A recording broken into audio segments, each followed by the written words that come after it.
तिवसा तालुक्यातील तळेगाव ठाकूर येथे ग्रीन फाउंडेशनच्या वतीने यावर्षी सुद्धा उन्हाळी शिबिराचे आयोजन करण्यात आले होते। हे शिबिर 15 दिवसांचे दिनांक 1 मे रोजी उन्हाळी शिबिराचे उद्घाटन करण्यात आले असून सुरुवातीला भगतसिंग, स्वामी विवेकानंद, छत्रपती शिवाजी महाराज, राष्ट्रसंत तुकडोजी महाराज, महात्मा गांधी यांच्या प्रतिमेचे पूजन करून पुष्पहार अर्पण करण्यात आला। यानंतर महाराष्ट्र दिनानिमित्त ध्वजारोहण करण्यात आले। या शिबिरात राष्ट्रसंत तुकडोजी महाराज यांची प्रार्थना, ध्यान, योगा, शारीरिक व्यायाम, कराटे, गणितातील गमती जमती, अवॅकस, वैदिक गणित, चित्रकला तसेच खेळ, बुद्धिबळ, कॅरम, बॅडमिंटन, दोरी, थ्रोबॉल, रिंग इत्यादी स्पर्धा घेण्यात येणार आहे। या शिबिराचे खास आकर्षण म्हणजे धार्मिक, निसर्गरम्य, वैज्ञानिक या ठिकाणी व्हिजिट देणार आहे। तर ग्रीन फाउंडेशनचे उद्दिष्ट आहे की शहरी भागातल्या विद्यार्थ्यांना याचा लाभ होतो आणि ग्रामीण भागातल्या विद्यार्थ्यांना लाभ मिळत नाही। याच अनुषंगाने ग्रीन फाउंडेशनच्या वतीने ही सफर करण्यात येणार आहे। ग्रामीण भागातील विद्यार्थ्यांसाठी उन्हाळी शिबिरात याचेच आयोजन करण्यात आले आहे। दरवर्षीप्रमाणे यावर्षीही ग्रीन फाउंडेशनने आपले उपक्रम राबविलेले आहे। दरवर्षी ते शिबिर घेतात। यावर्षी पण सतत 3 वर्ष झालेले आहे त्यांचे उपक्रम चांगल्या प्रकारे राबवत आहे। त्याच्यामधून मुलांना, खेळ विभागातील मुलांना चांगलं शिकायला मिळतो। यामध्ये योगा, मलखांब, नवीन नवीन अबकसचे क्लासेस, तबला, म्युझिक क्लासेस असे सगळे काही मुलांना इथून शिकायला मिळतं।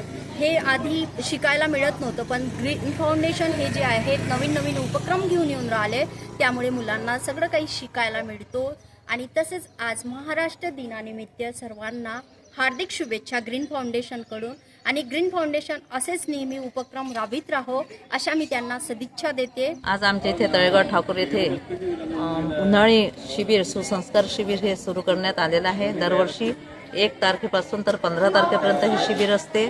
तर त्याचप्रमाणे यावर्षी सुद्धा या शिबिराचं उद्घाटन आज करण्यात आलेलं आहे। आणि या शिबिराची सुरुवात ही सकाळच्या ध्यानापासून करण्यात आलेली आहे। दररोज येथे सकाळी ध्यान आणि सायंकाळी सामुदायिक प्रार्थना वंदनीय महाराजांची होत असते। शिबिरामध्ये 15 दिवस तसेच बाकीचे सुद्धा विविध कार्यक्रम या शिबिरामध्ये होत असतात।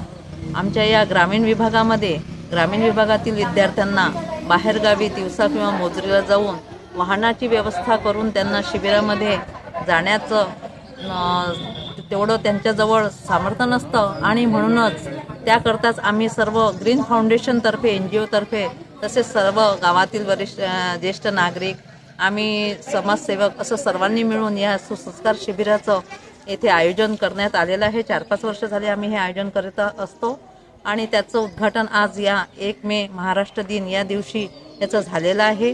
विद्यार्थ्यांना ग्रामीण भागामध्ये आपल्या गावामध्येच याची व्यवस्था करण्याचं एक उद्देश आमचा सर्वांचा आहे आणि तो उद्देश पूर्ण करण्याकरता सर्व विद्यार्थ्यांना येथे ॲडमिशन देऊ, अतिशय अल्प दरामध्ये ॲडमिशन देऊन त्यांच्याकरता ह्या शिबिराचं आयोजन आम्ही केलेलं आहे।